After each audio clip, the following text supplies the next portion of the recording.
Lord Seventh is a priest novel. This is an audiobook made by fans for other fans.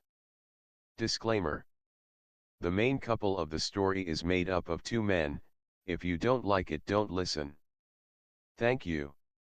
Remember, subscribe and click the bell to stay updated on all the new releases. Enjoy. Chapter 71. The Final Battle, Part 1. By this juncture, there was no one in court that dared to bring up moving to the south anymore. Helian Yi, this young man that had appeared gentle and kind for more than 20 years, finally exposed his iron-blooded, ruthless side to the people of the world. Then, existing in this dire situation where everyone wanted to retreat, he had the Ministry of Rights hurriedly make preparations, and took the top seat in close to a panic. Deep inside the palace, Helian Pei's breathing was weak, already at the end of his wick. Now, though, in this realm, the son was going to have to pay off his father's debts. This year, Helian Yi was 28 years old when the era's name was changed to Rongjia. At this period in the capital, all those who picked up their heads and said that they had to negotiate peace in compromise were the first soldiers to be made into cannon fodder. Anyone else was mostly quieted under Helian Yi's high-pressure policy, but it was only a quiet forced by lack of a better option from the crowd of subjects in court to the last of the Imperial Forest Army. Everyone was on edge. The army had originally only had less than 60,000 members, and part of it had been temporarily transferred over by Helian Zhao, so it now had less than 30,000 remaining. In former times, they were elites, but right now, upon hearing the news that nearly the entire army was wiped out, they turned into cowards out of dread. Areas surrounding the capital, like Shandong and Henan, could be allocated, but they only had some backup ranks of the old, feeble, disabled, and whatnot. With no choice but to heal a dead horse like it was alive, Helian Yi assembled their entire sum. The remainder, such as the Nanjiang border guard and Guangs, traveled day and night to catch up to the capital, in spite of knowing full well that faraway water couldn't quench thirst at hand. Lu Shen assumed total control over the Ministry of Revenue. His first decision was to set down that the squadrons coming to the capital from the west had to pass Mian Province, and from the south, Kang Province, as those were the two largest provision stores closest to the capital. The armies were to go through them and carry their own rations over. The previously prepared armaments had all long since been given a funereal bury at the northwestern battlefield, and it was definitely too late to raise funds again right now. Mian and Kang and such weren't far from the capital, but they were still a good distance away. With how messy the present way of the world was, failure was likely, and they were obliged to have the coming forces take on several duties simultaneously. As for Jing-Chi and Zhou's issue, they were doing something else. Ever since the early days of the Great Qing's establishment, there was an institution in the capital that featured specialized management of the spring market's affairs, known as the North Cent Department. It had originally been under the Consul Herald's control, but for the sake of easier work, there were quite a few vicarat officials in it, which gradually separated it from the consul's office to become a lone branch.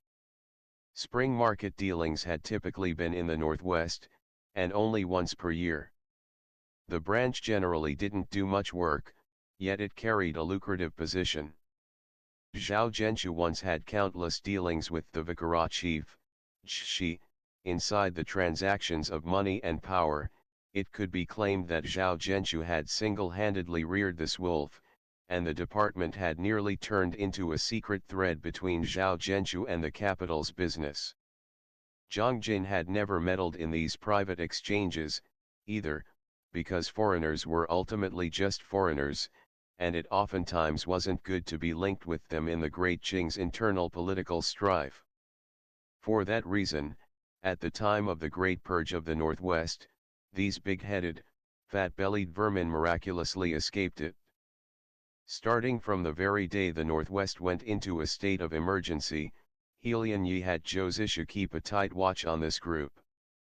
With the current state of martial law, the latter further tore off his mask and straight up put them all under house arrest.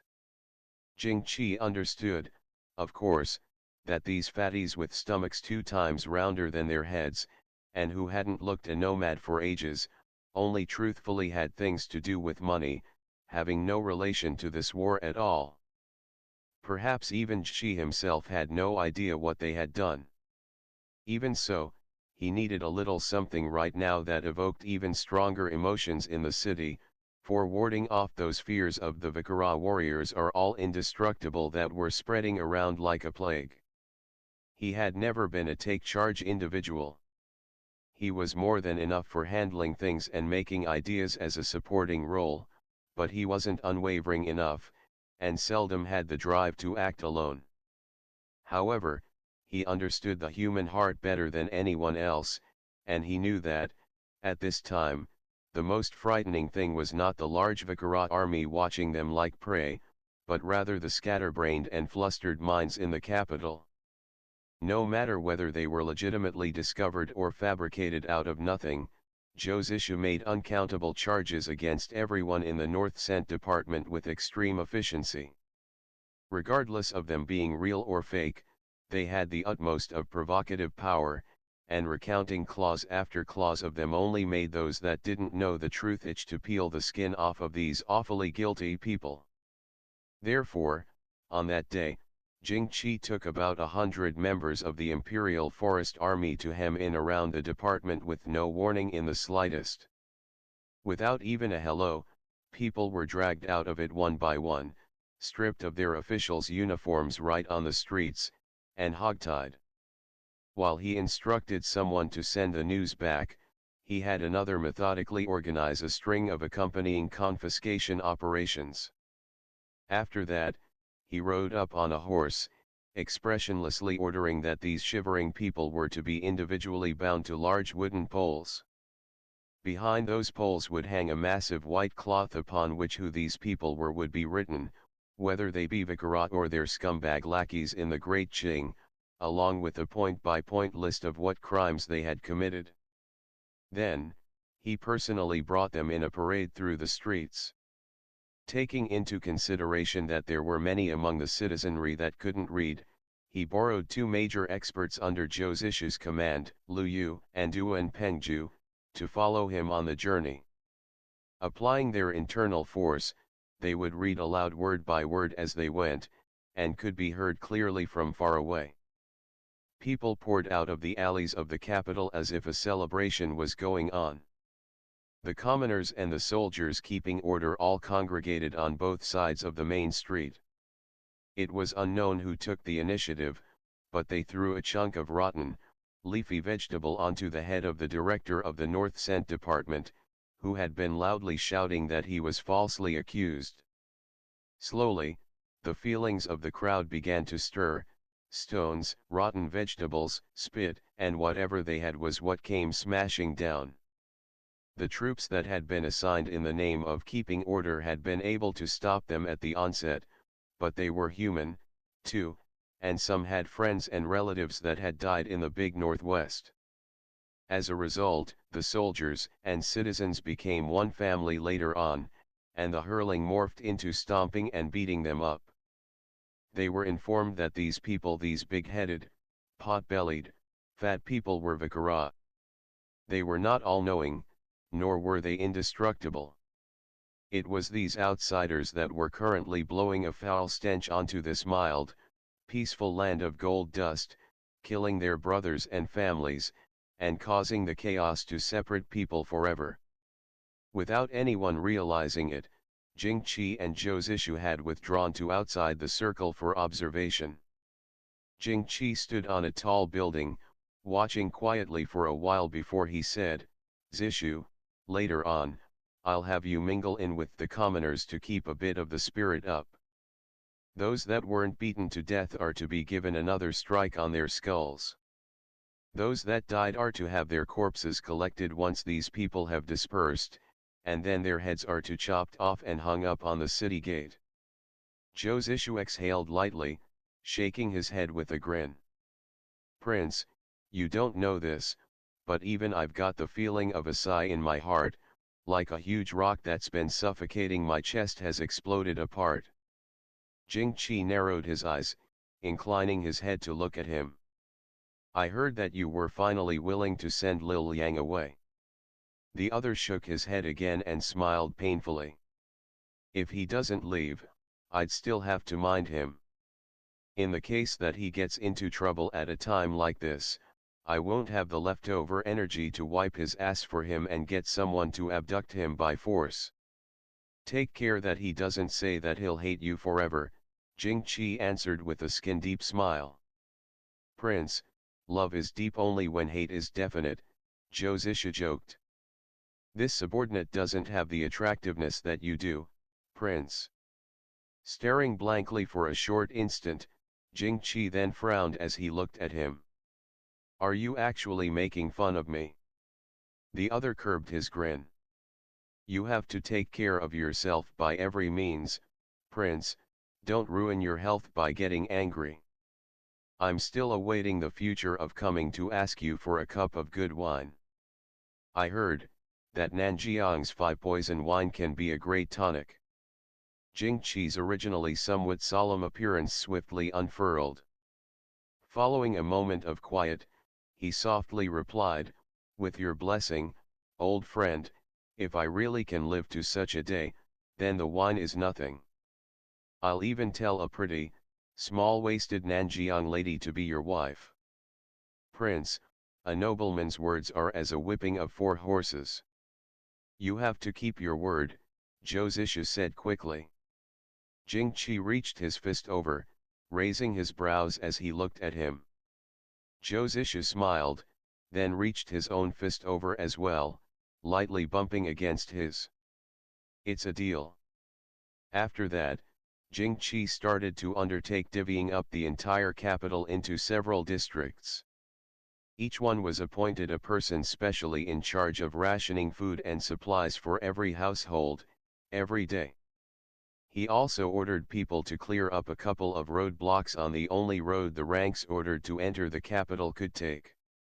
Troops were trained on the daily in the middle of the streets, lookout security tight. With every reinforcing army that came, 3 fireworks would be designated to notify the whole city. Helian Yi used great effort to placate Helian Zhao's family, posthumously titling him as Great General Prince Zhonyang, and his eldest son, Helian Yu, as Kin Prince Yang Cheng. This had been a matter of honor, at first, but it had a result that was beyond expectations. Helian Zhao's old division, headed by Jian Saizong, his father-in-law whose culturedness had hit rock bottom back in the day, became the first group to stand up as a core power of the primary battle. 10 years prior, Jian Saizong had cradled Zhao Mingji in the throne room and called him darling. 10 years later, Zhao Mingji's head, along with a group of poor souls from the North Cent departments, were hung up together on the city walls by Prince Nanning. The long since retired and now gray-haired Jian Saizong had brought over a bunch of people that had been born servants of the eldest Sion's estate, all arranged in rows, and knelt falteringly before Helian Yi, loudly calling "Long live the Emperor!" Helian Yi did not nominate any generals whatsoever, merely shedding the dragon robe he wore and switching it for battle armor. He declared that he would defend the capital in person, and desperately fight to the very end. Behind him was no longer Lu San that refused to come together. There was the airtight Lu Shen, the suddenly sly and vicious Jing Beiyuan, the newly founded, immeasurable Heaven's Pain, a vast crowd of impassioned scholars, and the unyielding, mourning troops of the former eldest Sion party. And, at this point in time, another person stood up as well, the daughter of great General Feng Yuanji, the Princess Jing'an, and the adopted daughter of retired Emperor Helian Pei, Feng Xiaoshu. The young woman that had been wronged by being in the rear palace had suddenly showed up, dressed in military attire. She had the same pair of stubborn eyes and the same exceptionally straight back that great General Feng once had. Like daughter, like father, being deep in the palace had not at all erased the intense Feng demeanor she bore. Princess Jing'an leaned on a spear and had her hair coiled up like a man's, kneeling and begging Helian Yi to allow her to imitate Mulan in enlisting on behalf of her father. Right then, the old Feng faction in the army, formerly as incompatible as fire and water, at last merged together with Helian Zhao's remaining people. 1 month later, the number of those stationed at the capital reached 1,800,000, and provisions were readied all together. Whether citizen or soldiers, everyone's emotions had reached a peak. Emperor Rongjia, Helian Yi, would likely be the most prestigious emperor since the beginning of the Great Qing's history. On the 8th of November, He Yongxing had sorted out the surviving troops, and arrived at the capital alive. Upon receiving the news, Helian Yi personally went to the city gates to welcome him. He Yongxing knelt before him on the spot, weeping bitterly. Once his bout of crying was done, he never once labeled himself with fault, nor did Helian Yi descend fault upon him. He was simply weaved into the capital's garrisoned generals. Right now, whether one was dead or alive, they needed to have courage. Yet, what Zhou Zishu didn't know was that Liang Juxiao, who he had sent away, used a little trick. Halfway down the journey, the two escorting him did not check on him for a moment, allowing him to escape. Liang Juxiao said nothing, then happened to come across a backup squadron that was heading to the capital from the south, using the alias Yao Zhang to go along with them. This whole time, he hadn't gotten over it. He hadn't gotten over his sect brother killing Zhang Zheng's family, and he hadn't gotten over the prince's words that made one feel a chill in their bones upon hearing them. He knew himself to be stupid and unable to see through things, so he couldn't understand how these smart people thought. Yet, he had always been guilty. He had always dreamed that he would one day transform into a great hero that would uphold justice, but after coming to the capital, he had entirely lost himself. He felt that he ought to return, even if it wasn't for the purpose of living, dying, advancing, and retreating in tandem with his sect brother. It was for the purpose of being inside this age of blood and fire, and again seeking that road leading to righteousness for the land. In this brief month, everyone found the shrunken back resolution within themselves. So, invaders, don't hesitate to give all that you got. End of the chapter. Stay tuned for more BL.